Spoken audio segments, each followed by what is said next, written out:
Kita nyanyikan pujian nomor 52 ya, dari buku nyanyian Pesalum.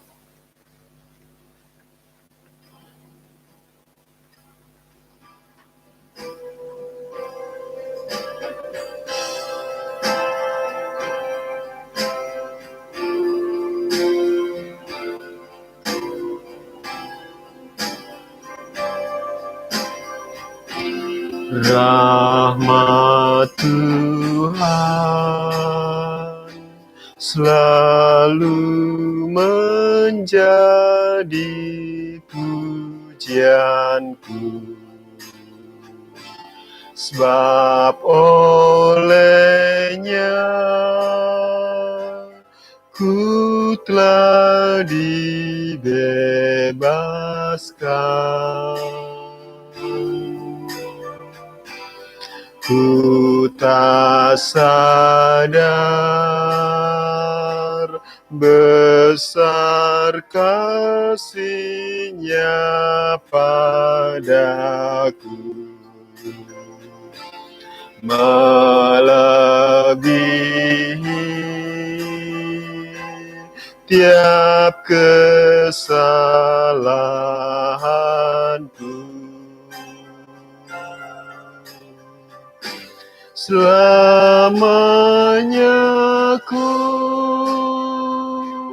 akan memandang Golgota, di mana Yesus mati bagiku. Besar rahmat bagiku, orang berdosa, jauh melebihi kesalahanku.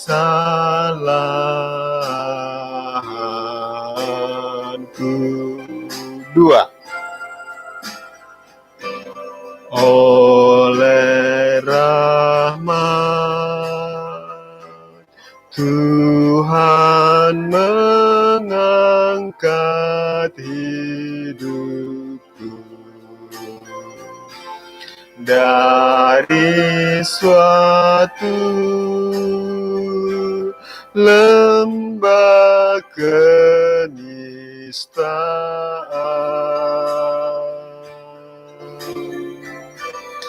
dengan kuasa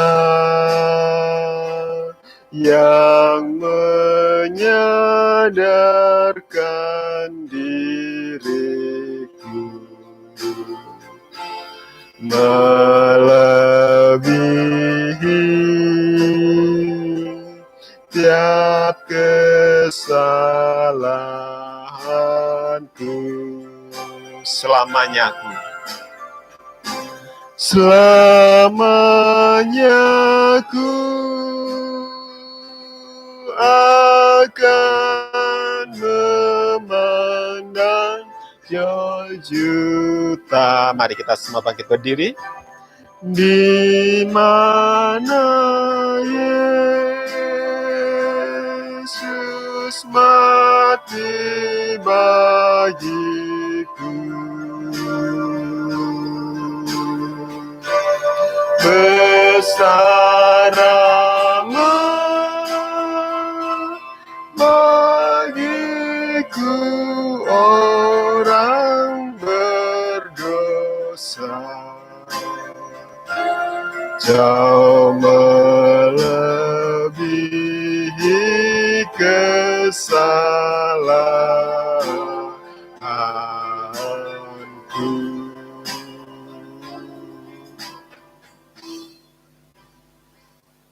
Kami mengucap syukur Tuhan.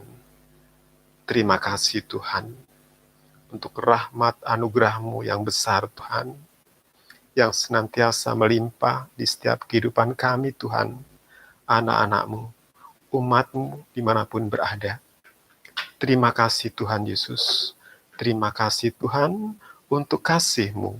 Terima kasih Tuhan untuk rahmat-Mu. Terima kasih Tuhan untuk korban-Mu yang besar Tuhan, yang mengangkat setiap kehidupan kami, yang bahkan Tuhan mempersiapkan setiap kehidupan kami Tuhan, menjadi anak-anak-Mu yang dipersiapkan sebagai mempelai wanita-Mu. Terima kasih Tuhan Yesus, terima kasih Tuhan, kami memulaikan ibadah kami pada sore malam hari ini, di dalam nama Tuhan Yesus Kristus. Engkau menyertai semua anak-anak-Mu Tuhan, dimanapun berada Tuhan, bahkan di rumah kami masing-masing. Tuhan Yesus, Engkau ditinggikan dan dipermuliakan. Di dalam nama Tuhan Yesus Kristus, kami mulaikan ibadah kami. Haleluya. Amin. Kalau berdiri nggak kelihatan ya. Kita lanjutkan pujian kita. Kita nyanyikan pujian dari buku nyanyian Psalm nomor 96. Jadikanku garam dunia bagi mereka yang sesat.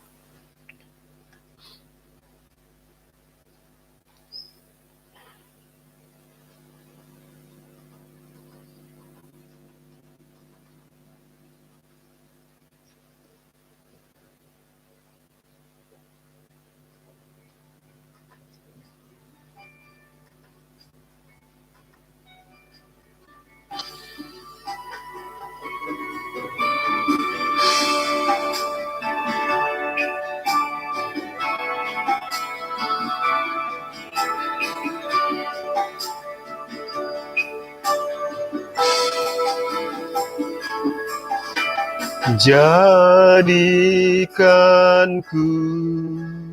garam dunia bagi mereka yang sesat, karena kesusahan yang hebat meliputi hati manusia.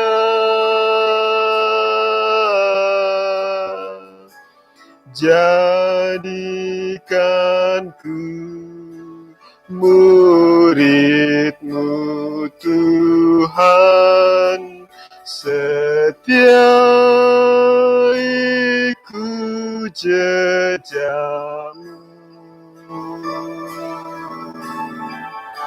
selalu bergirang dan bersyukur untuk segala ajaran-Mu.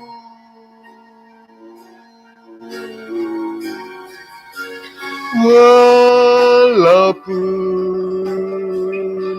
berat rasa sengsara,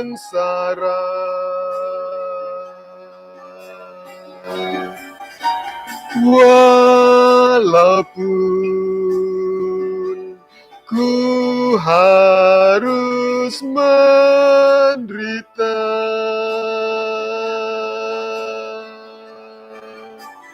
hidupku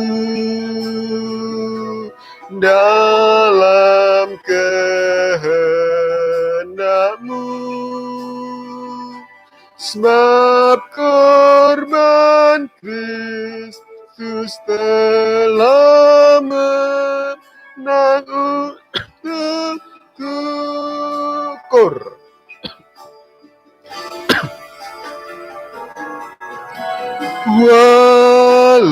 Walaupun berat rasa sengsara,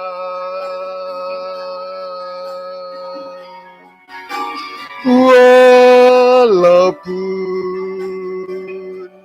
ku harus menderita,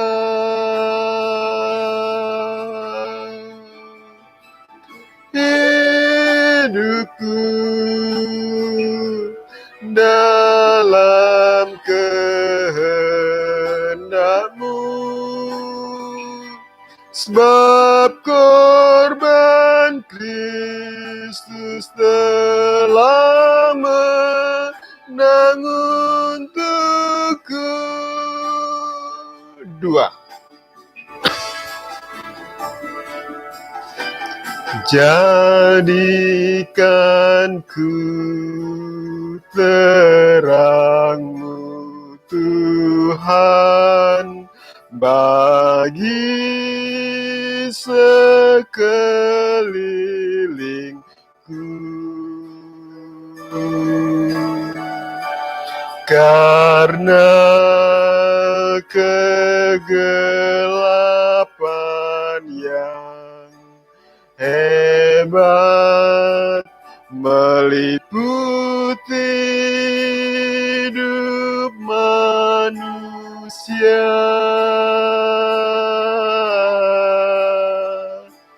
Jadikanku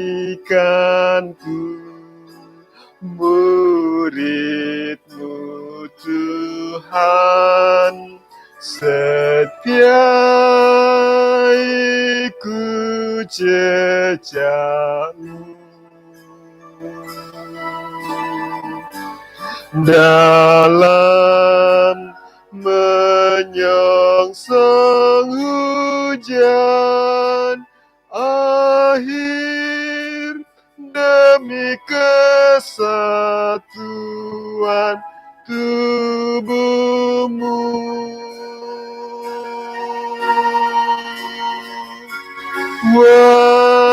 Walaupun berat rasa sengsara,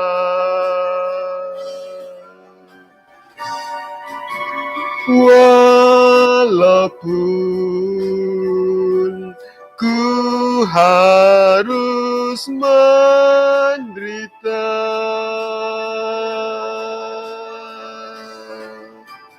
hidupku dalam kehendak-Mu. Sebab korban Kristus telah menang untukku. Kor.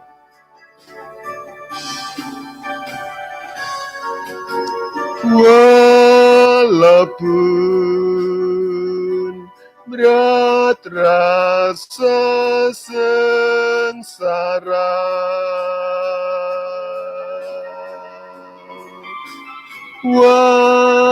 walaupun ku harus menderita,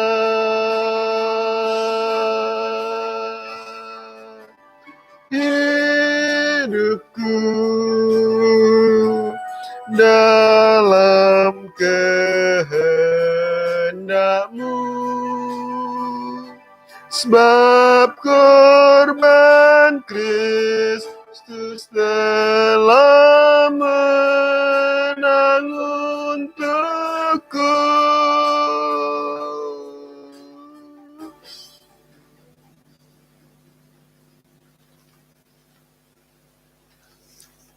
Kita nyanyikan pujian nomor 139.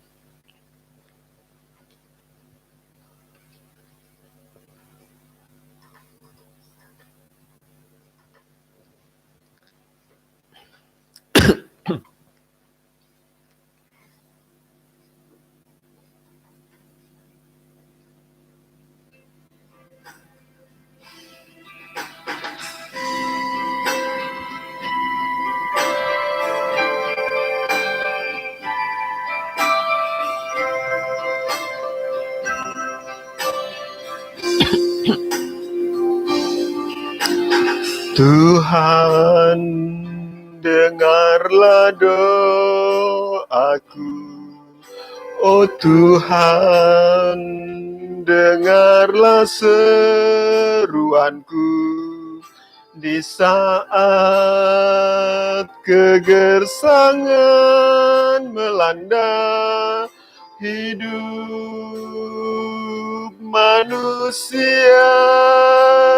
Tuhan, mohon belas kasihan-Mu, berikanlah kemurahan-Mu,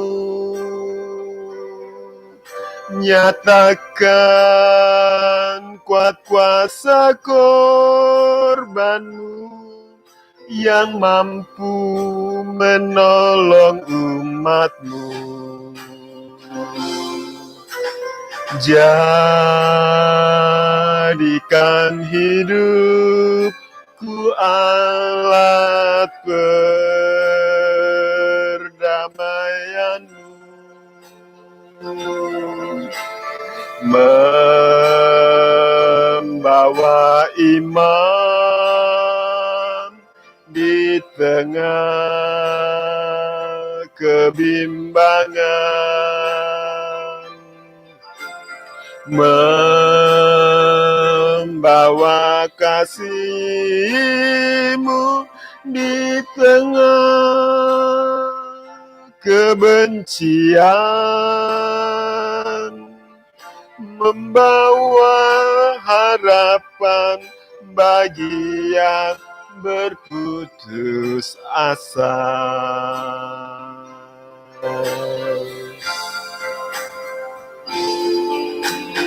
Tuhan, dengarlah doaku. Oh Tuhan, dengarlah seruanku di saat kegersangan melanda hidup manusia, karena tak lagi menghargai korban-Mu yang amat suci. Nyatakan kuat kuasa korban-Mu yang mampu mengangkat umat-Mu.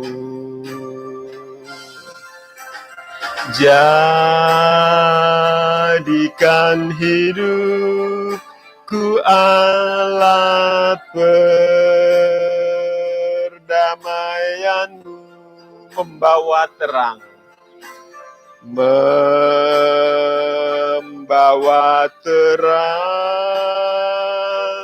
di tengah kegelapan, membawa kesukaan di tengah kedukaan. Jadikan hidupku berguna bagi-Mu, Tuhan. Kur.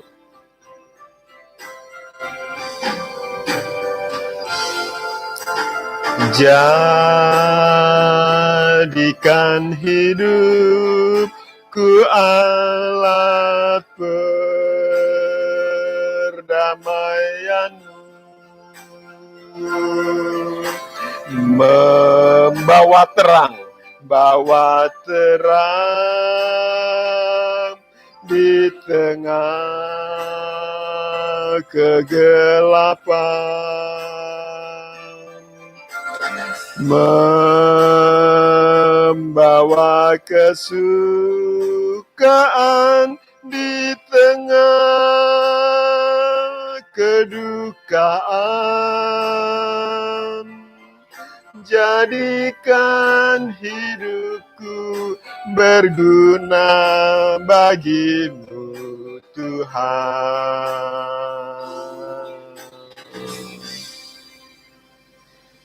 Kita nyanyikan satu lagu lagi.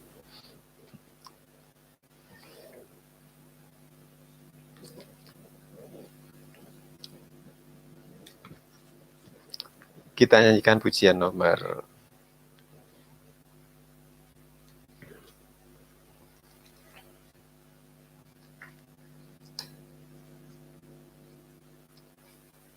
134.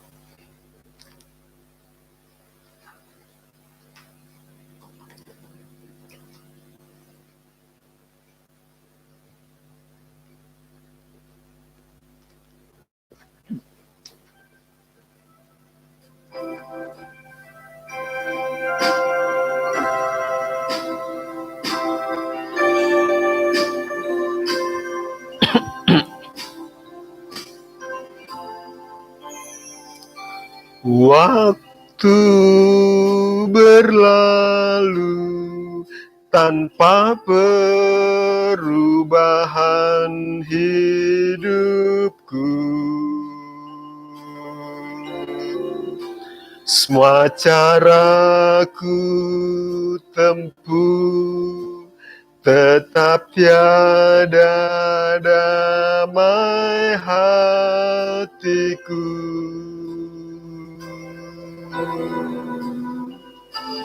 Tak ku sadari Yesus telah lama menunggu.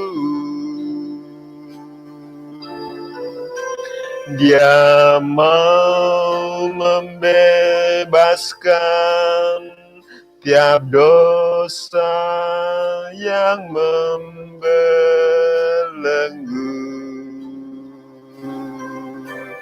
Dia tetap beserta dan hadir senantiasa.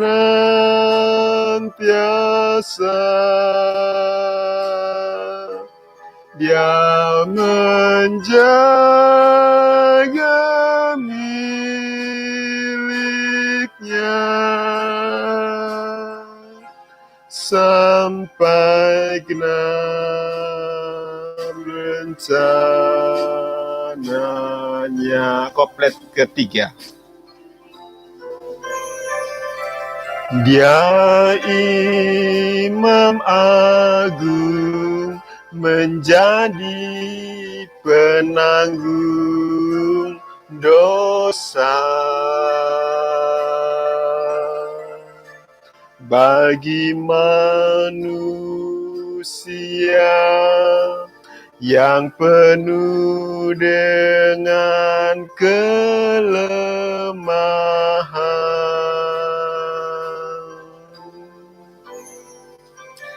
Di tengah coba yang mungkin melanda hidupku, Dia selalu berdoa supaya jangan binasa. Dia selalu berdoa. Dia selalu, kita bangkit berdiri, berdoa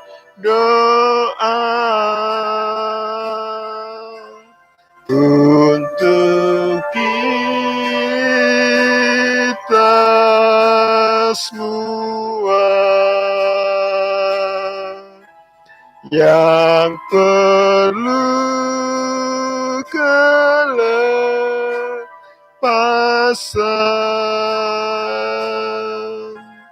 dan rasa kedamaian.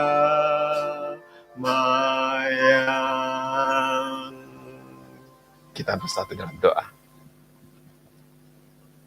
Sungguh Tuhan, kami merasakan penyertaan-Mu yang sungguh kuat, yang sungguh heran, yang kami rasakan setiap langkah kehidupan kami, kapanpun waktunya, saatnya Tuhan. Engkau senantiasa menyertai kami. Tuhan, kasih setia-Mu Tuhan besar dan besar Tuhan. Itu sebabnya Tuhan, kami sangat meninggikan nama-Mu. Kami sangat memuliakan nama-Mu. Kami sangat mengucap syukur Tuhan untuk besarnya kasih-Mu bagi kami. Terima kasih Tuhan Yesus. Terima kasih Tuhan. Terima kasih Tuhan. Terima kasih Tuhan. Mari Tuhan, Engkau perlengkapi kami senantiasa Tuhan juga dengan kelimpahan firman-Mu Tuhan. Supaya kami senantiasa juga boleh menjadi saksi dimanapun kami berada Tuhan. Supaya nama-Mu dipermuliakan dan ditinggikan. Terima kasih Tuhan Yesus, terima kasih Tuhan. Kami mau mendengarkan firman-Mu. Urapi kami semua dengan Roh Kudus-Mu. Terima kasih Tuhan. Di dalam nama Tuhan Yesus Kristus, kami alaskan doa kami. Haleluya. Amin.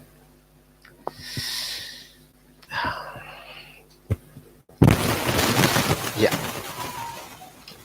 Selamat sore, selamat malam, saudaraku yang dikasihi oleh Tuhan Yesus.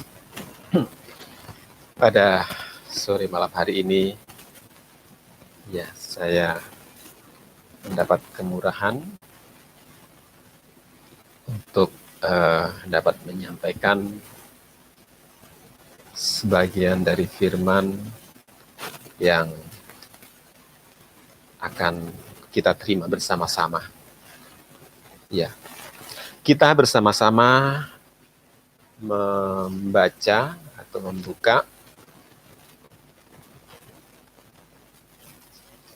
Kisah Para Rasul pasal yang kedua.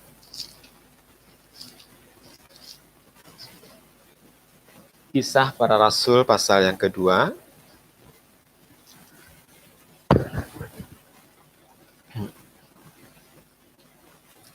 Ayat yang ke-14 mulai.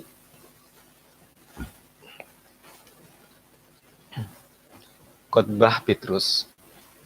Maka bangkitlah Petrus berdiri dengan ke-11 rasul itu. Dan dengan suara nyaring ia berkata kepada mereka, "Hai kamu orang Yahudi dan kamu semua yang tinggal di Yerusalem, ketahuilah dan camkanlah perkataanku ini. Orang-orang ini tidak mabuk seperti yang kamu sangka, karena hari baru pukul 9. Tetapi inilah yang difirmankan Allah dengan perantaraan Nabi Yoel. Akan terjadi pada hari-hari terakhir, demikianlah firman Tuhan, bahwa aku akan mencurahkan rohku ke atas semua manusia, maka anak-anakmu laki-laki dan perempuan akan bernubuat, dan teruna-terunamu akan mendapat penglihatan-penglihatan, dan orang-orangmu yang tua akan mendapat mimpi. Juga ke atas hamba-hambaku, laki-laki dan perempuan, akan kucurahkan rohku pada hari-hari itu, dan mereka akan bernubuat." Saudara yang dikasihi oleh Tuhan Yesus, ya, dalam khotbahnya Rasul Petrus mengambil nats atau mencuplik nats firman Tuhan yang dikatakan dengan perantaraan oleh Nabi Yoel. Pada hari-hari terakhir,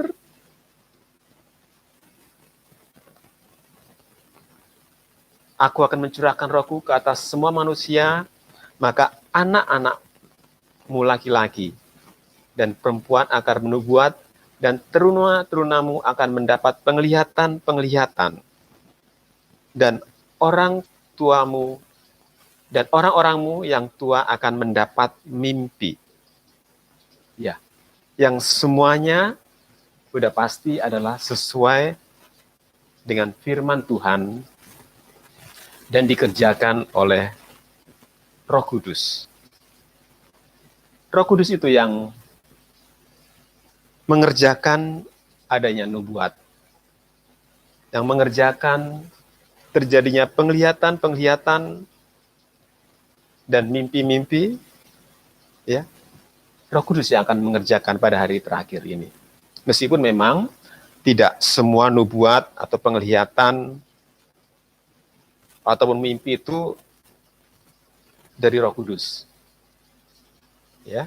Roh Kudus memang mengerjakan nubuat-nubuat, penglihatan, dan mimpi. Tetapi tidak semua nubuat, penglihatan, atau mimpi itu dari Roh Kudus. Kenapa? Karena nabi palsu pun juga dapat melakukan hal tersebut. Nabi-nabi palsu pun juga dapat bernubuat. Ya, saudara-saudara, Roh Kudus itu yang akan memimpin kita pada kebenaran. Karena di mana ada Roh Kudus, maka di situ ada kebebasan di dalam firman Tuhan. Ada kebenaran. Kita buka Injil Yohanes pasal yang ke-8. Injil Yohanes pasal yang ke-8. Ayat yang ke Injil Yohanes pasal yang ke-8. Ayat yang ke-30 mulai. Setelah Yesus mengatakan semuanya itu, banyak orang percaya kepadanya. Maka katanya kepada orang-orang Yahudi yang percaya kepadanya, "Jikalau kamu tetap dalam firman-Ku, kamu benar-benar adalah murid-Ku. Dan kamu akan mengetahui kebenaran, dan kebenaran itu akan memerdekakan kamu." Jawab mereka, "Kami adalah keturunan Abraham, dan tidak pernah menjadi hamba siapapun. Bagaimana engkau dapat berkata, kamu akan merdeka?" Kata Yesus kepada mereka, "Aku berkata kepadamu, sesungguhnya setiap orang yang berbuat dosa adalah hamba dosa. Dan hamba dosa tidak tetap tinggal dalam rumah. Tetapi anak tetap tinggal dalam rumah. Jadi apabila anak itu memerdekakan kamu, kamu pun benar-benar merdeka." Jadi saudara,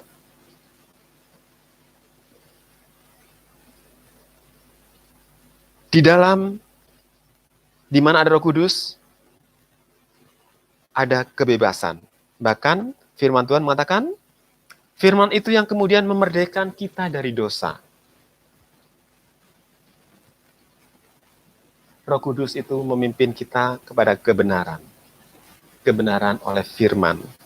Dan firman itu kemudian juga yang akan memerdekakan kita dari dosa. Injil Yohanes pasal yang ke-16. Injil Yohanes pasal yang ke-16.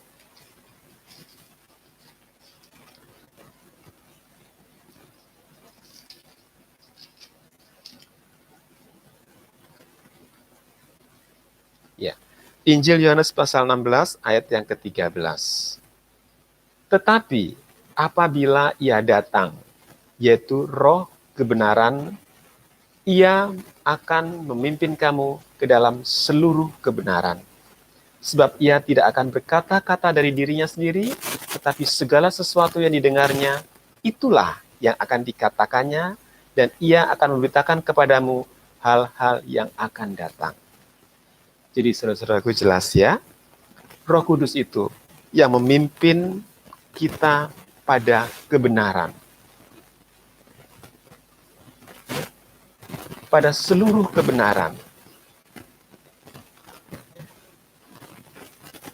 Dan di mana ada Roh Kudus, maka ada kebebasan juga dalam firman Tuhan.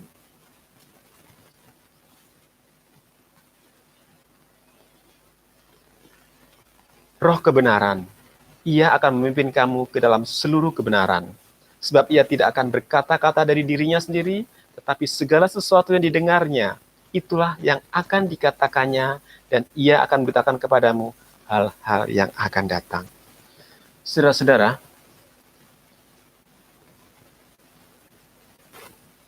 Roh Kudus yang akan memimpin kita di dalam kebenaran.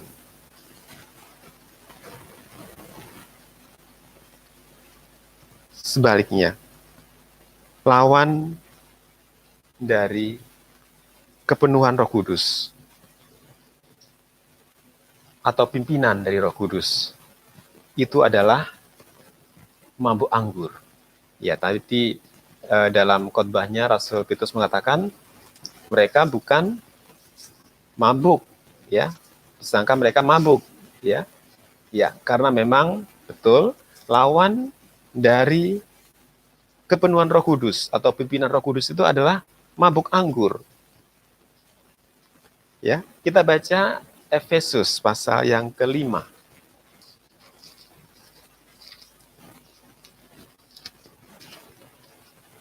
Efesus pasal yang ke-5.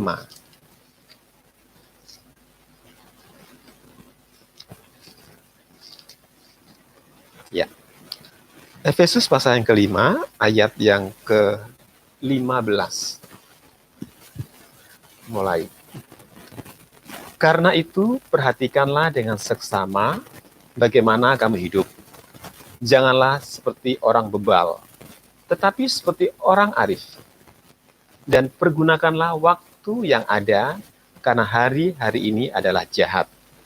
Ayat 17, sebab itu janganlah kamu bodoh, tetapi usahakanlah supaya kamu mengerti kehendak Tuhan. Ayat 18, dan janganlah kamu mabuk oleh anggur, karena anggur menimbulkan hawa nafsu, tetapi hendaklah kamu penuh dengan roh. Ya, jadi lawan dari kepenuhan Roh Kudus, ya, adalah mabuk anggur. Saudara, dengan demikian jika kehidupan itu penuh dengan roh atau dipimpin oleh Roh Kudus, maka orang-orang tersebut dia akan bernubuat, akan berkata-kata sesuai dengan firman Tuhan. Ya. Kalau kehidupan itu dipimpin oleh Roh Kudus, penuh dengan Roh Kudus, maka dia akan bernubuat, dia akan berkata-kata sesuai dengan firman Tuhan. Ada 3 hal, ada 3 tanda dalam nubuat yang sesuai dengan firman Tuhan. Ya, kita membaca 1 Korintus pasal yang ke-14. 1 Korintus pasal yang ke-14.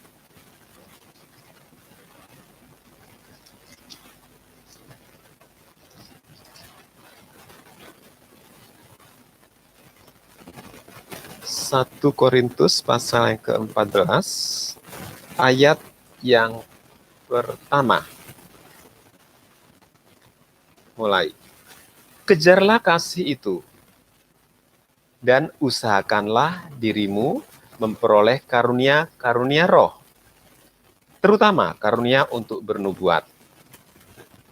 Siapa yang berkata-kata dengan bahasa roh, tidak berkata-kata kepada manusia, tetapi kepada Allah, sebab tidak ada seorang pun yang mengerti bahasanya. Oleh roh, ia mengucapkan hal-hal yang rahasia. Tetapi siapa yang bernubuat? Ia berkata-kata kepada manusia. Ia membangun, menasihati, dan menghibur. Siapa yang berkata-kata dengan bahasa roh? Ia membangun dirinya sendiri. Tetapi siapa yang bernubuat? Ia membangun jemaat. Aku suka supaya kamu semua berkata-kata dengan bahasa roh. Tetapi lebih daripada itu, supaya kamu bernubuat. Sebab orang yang bernubuat lebih berharga daripada orang yang berkata-kata dengan bahasa roh. Kecuali kalau orang itu juga menafsirkannya, sehingga jemaat dapat dibangun. Jadi saudara-saudara, jika aku datang kepadamu dan berkata-kata dengan bahasa roh, apakah gunanya itu bagimu? Jika aku tidak menyampaikan kepadamu penyataan Allah atau pengetahuan atau nubuat atau pengajaran, saudara dikasih oleh Tuhan Yesus, ada 3 tanda, 3 hal ya di dalam nubuat yang sesuai dengan firman Tuhan. Ya, tadi dalam 1 Korintus dikatakan, yang pertama, ya, siapa yang berkata-kata dengan bahasa roh, maafkan, bukan, ya, saya baca, tetapi siapa yang bernubuat, ayat 3, tetapi siapa yang bernubuat, ia berkata-kata kepada manusia, ia membangun. Ya, ini tanda yang pertama. Ya, dia membangun. Kemudian menasehati, yang kedua. Dan yang ketiga, menghibur. Ya, jadi ada 3 hal, ada 3 tanda dalam nubuat yang sesuai dengan firman Tuhan, yaitu jika perkataan nubuatan itu membangun, kemudian menasihati, dan juga menghibur orang lain, atau menghibur orang yang mendengarnya. Oleh sebab itu, saudara-saudaraku, lebih baik jika bernubuat itu adalah berkata-kata firman dan pengajaran. Ya. Sudah pasti kalau berkata-kata dengan perkataan yang kotor, perkataan-perkataan sia-sia, membicarakan kekurangan orang lain dan sebagainya, menjelekkan, itu sudah pasti bukan dari firman, bukan perkataan yang membangun, bukan perkataan yang menasihat dan menghibur. Ya. Ya. Lebih baik jika bernubuat itu adalah berkata-kata firman dan pengajaran. Itu sangat bermanfaat. Karena dengan berkata-kata firman, pengajaran, maka firman itu yang akan mengajar, firman itu juga yang akan menyatakan kesalahan, firman Tuhan juga itu yang akan memperbaiki kelakuan dan mendidik orang di dalam kebenaran. Jadi, lebih baik jika berkata-kata itu ada selalu berkata-kata pengajaran. Ya. Karena dia akan bermanfaat untuk mengajar, untuk menyatakan kesalahan, untuk memperbaiki atau mengoreksi kelakuan, mendidik di dalam kebenaran. 2 Timotius pasal yang ketiga. 2 Timotius pasal yang ketiga.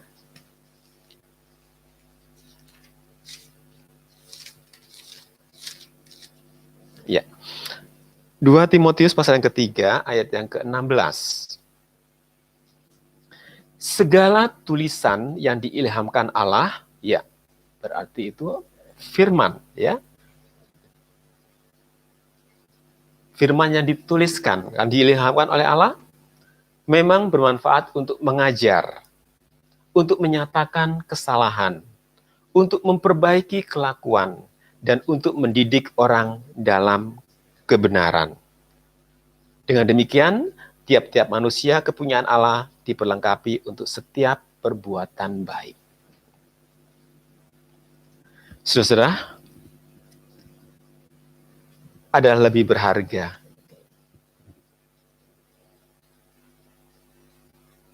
jika selalu ada pengajaran, selalu berkata-kata firman Tuhan. Ya. Di dalam setiap kehidupan kita. Ya. Ya. Memang jauh lebih berharga jika ada pengajaran, berkata-kata firman, nubuatan firman, daripada bahasa roh. Tadi kita baca tadi ya, pada 1 Korintus pasal yang ke-14 tadi. Kita coba kembali lagi ke 1 Korintus 14. Ya.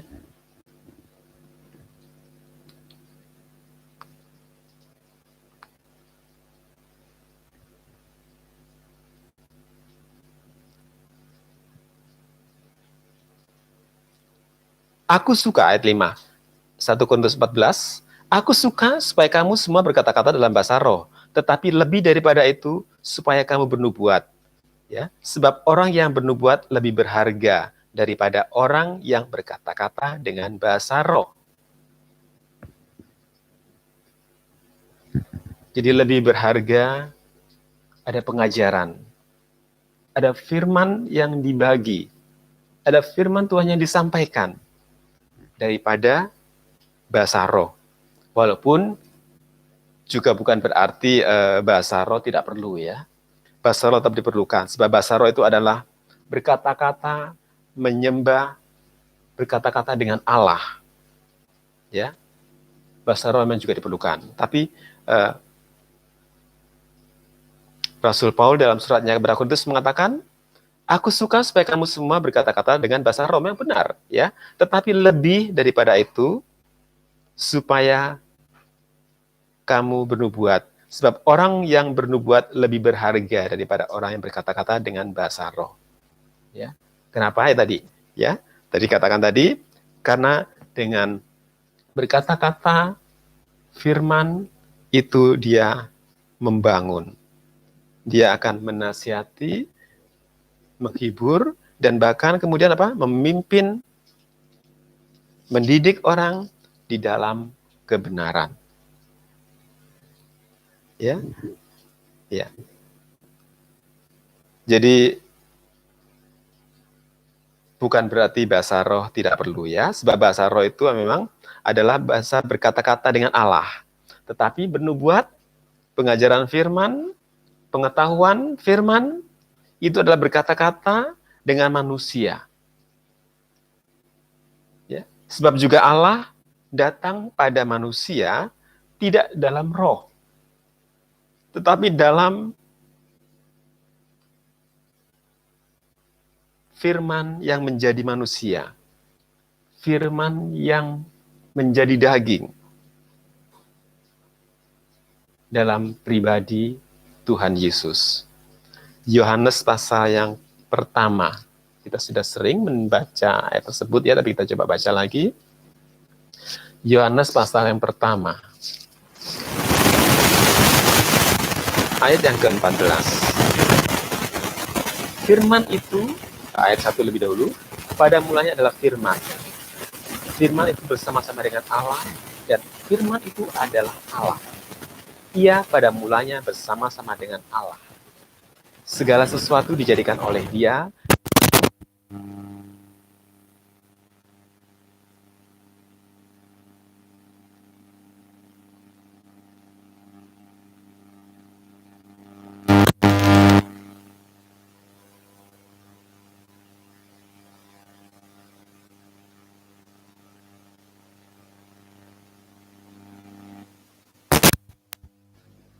Firman itu telah menjadi manusia, ya, dan diam di antara kita, dan kita telah melihat kemuliaannya, yaitu kemuliaan yang diberikan kepadanya sebagai anak tunggal Bapa, penuh kasih karunia dan kebenaran.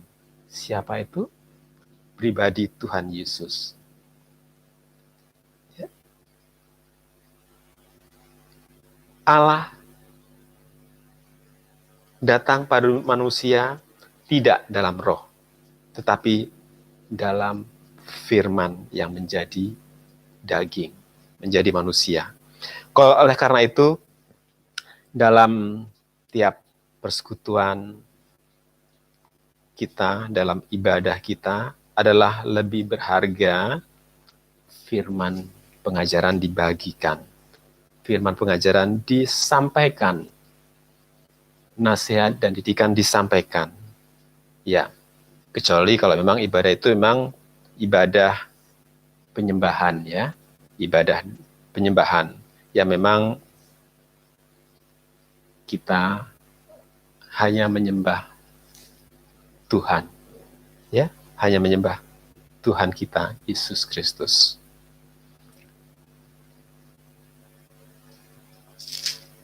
Saudaraku yang dikasihi oleh Tuhan Yesus,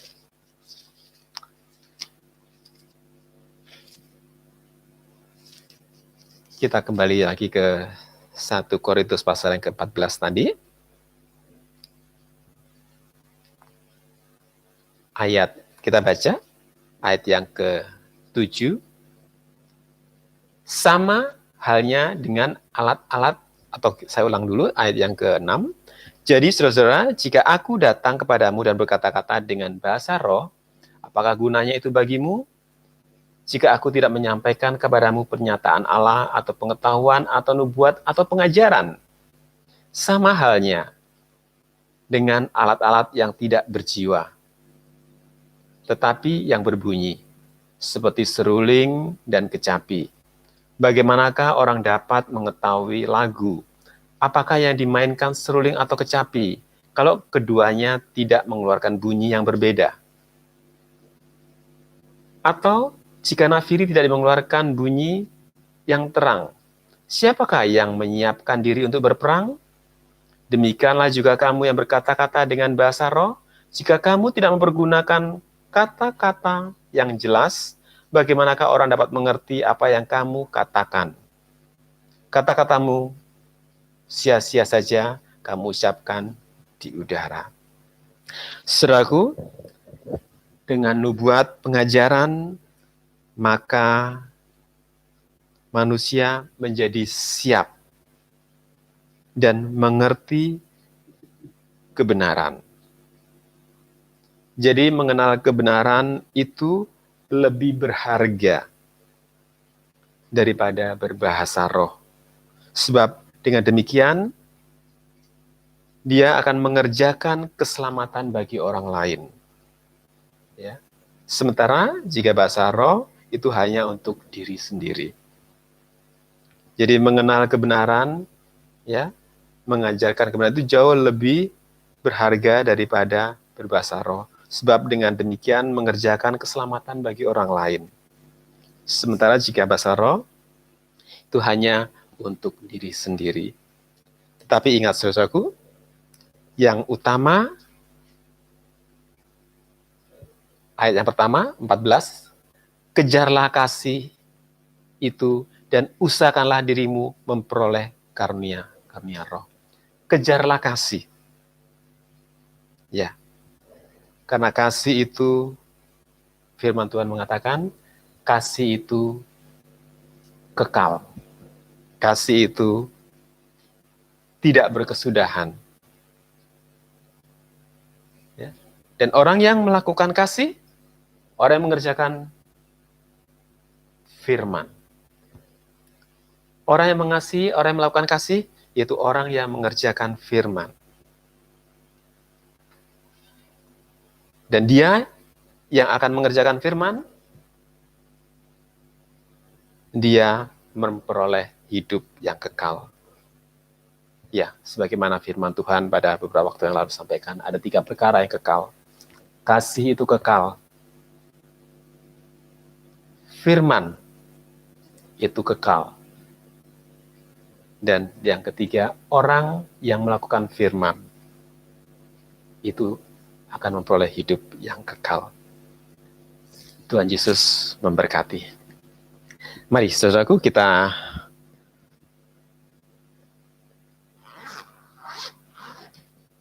mempersiapkan diri untuk menerima berjamuan. Terlebih dahulu kita berdoa.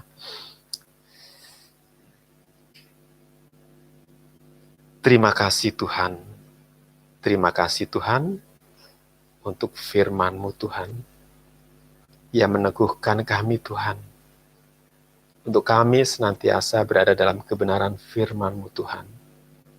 Dan bahkan Tuhan, Roh Kudus-Mu yang memimpin kami senantiasa Tuhan. Untuk kami dapat mengerjakan berkata-kata di dalam kebenaran. Menyampaikan firman-Mu Tuhan. Supaya kami boleh saling membangun. Kami boleh saling menasihati dan bahkan saling menghiburkan Tuhan.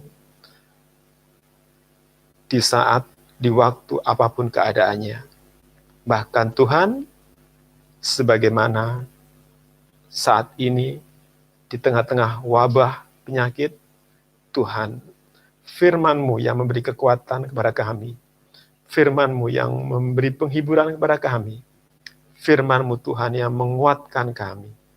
Terima kasih Tuhan Yesus, terima kasih Tuhan. Terima kasih Tuhan untuk firman-Mu. Terima kasih Tuhan untuk Roh Kudus-Mu.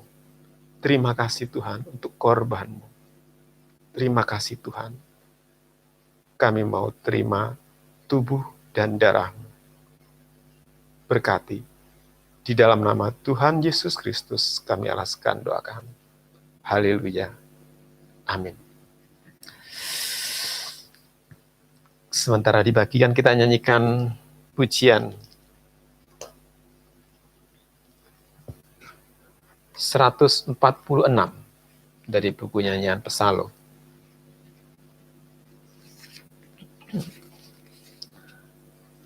Tiada suatu di dalam diriku yang mampu melakukan kehendak-Mu, hanya bila Kau menyertaiku dan tinggal di dalamku, Roh Kudus.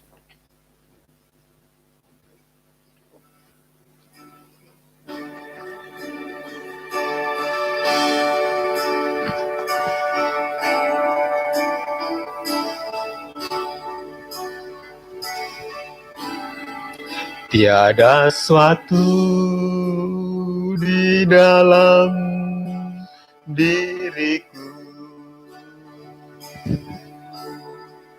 yang mampu melakukan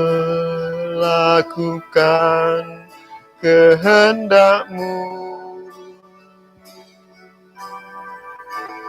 bila Kau menyertaiku dan tinggal dalamku. O Roh Suci penolongku, O Roh Suci penolongku, O Roh Suci penghiburku, menunggal dalamku sampai pada langkah terakhir, dan ku berjumpa Dia. 2. Nyatakanlah kekuranganku, nyatakanlah segala kehendak-Mu, pegang tanganku, pimpin hidupku dalam kebenaran-Mu. O Roh Suci, O Roh Suci penolongku, O Roh Suci penghiburku, penuhi hatiku,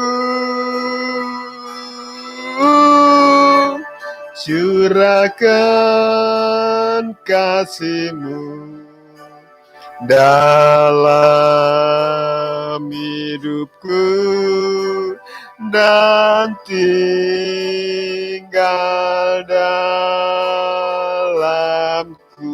Kur. O Roh Suci penolongku, O Roh Suci penghiburku, manunggal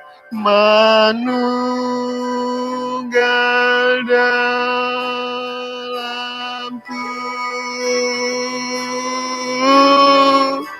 sampai pada langkah terakhir, berakhir dan ku berjumpa Dia. Kita bangkit berdiri, kita angkat tubuh Tuhan di tinggi atas kepala kita dengarkan terlebih dahulu pembacaan firman. Sebab apa yang telah kuteruskan kepadamu, telah aku terima dari Tuhan, yaitu bahwa Tuhan Yesus, pada malam waktu Ia diserahkan, mengambil roti, dan sesudah itu Ia mengucap syukur atasnya. Ia memecah-mecahkannya dan berkata, inilah tubuhku yang diserahkan bagi kamu. Perbuatlah ini menjadi peringatan akan aku. Kita makan bersama-sama tubuh Tuhan Yesus dalam nama Tuhan Yesus Kristus. Terima kasih.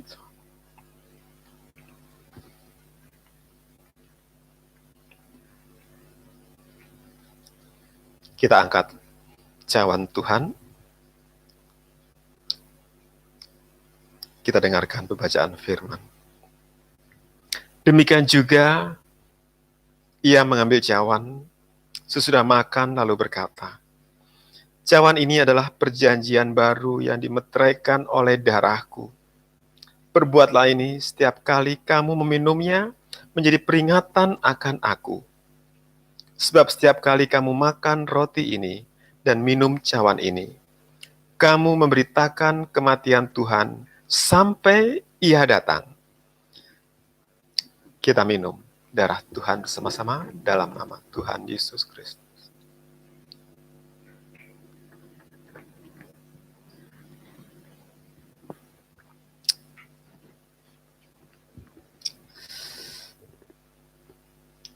Terima kasih Tuhan. Terima kasih Tuhan. Terima kasih Tuhan. Besar kasih setiamu bagi kami Tuhan. Besar penyertaan-Mu bagi kami, Tuhan. Anak-anak-Mu, umat-Mu, Tuhan. Umat ketebus-Mu dimanapun berada, Tuhan. Sidang jemaat-Mu, Tuhan. Dimanapun berada, Tuhan. Setiap rumah-rumah, bahkan Tuhan, dimanapun Engkau melawat, Tuhan. Terima kasih, Tuhan Yesus. Terima kasih, Tuhan. Engkau memberi kekuatan kepada kami, Tuhan, senantiasa. Lewat firman yang ditaburkan. Engkau senantiasa memberi penghiburan kepada kami, Tuhan. Lewat firman-Mu yang dicurahkan, Tuhan. Terima kasih, Tuhan. Terima kasih, Tuhan.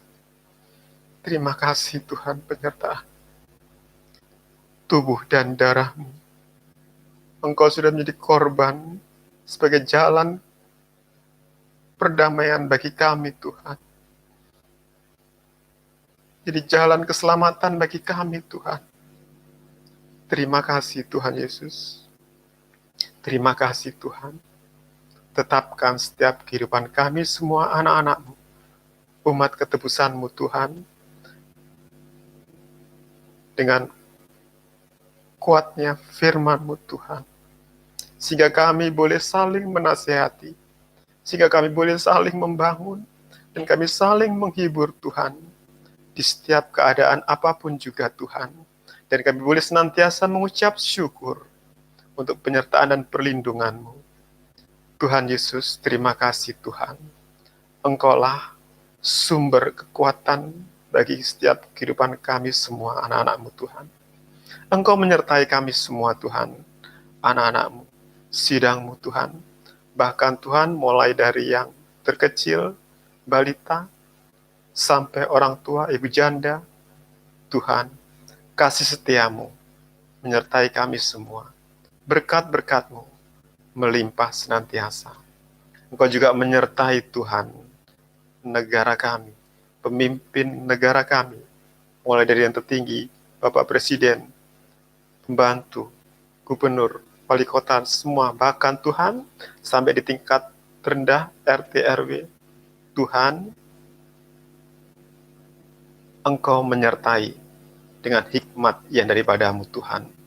Terima kasih Tuhan Yesus, di tengah-tengah situasi keadaan dunia yang saat ini sedang terjadi wabah. Tuhan, kasih setiamu tetap nyata kami rasakan. Terima kasih Tuhan, pemeliharaanmu, pembelaanmu bagi kami semua.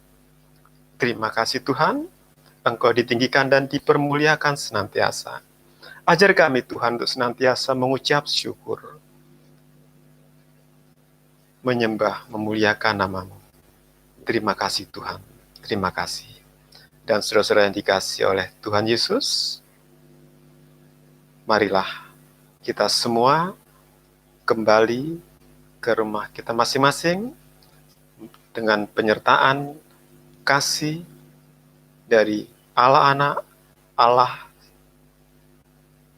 Bapa, Allah Roh Kudus, yaitu Tuhan Yesus Kristus. Terima kasih Tuhan, kami alaskan doa kami di dalam nama Tuhan Yesus Kristus. Haleluya. Amin.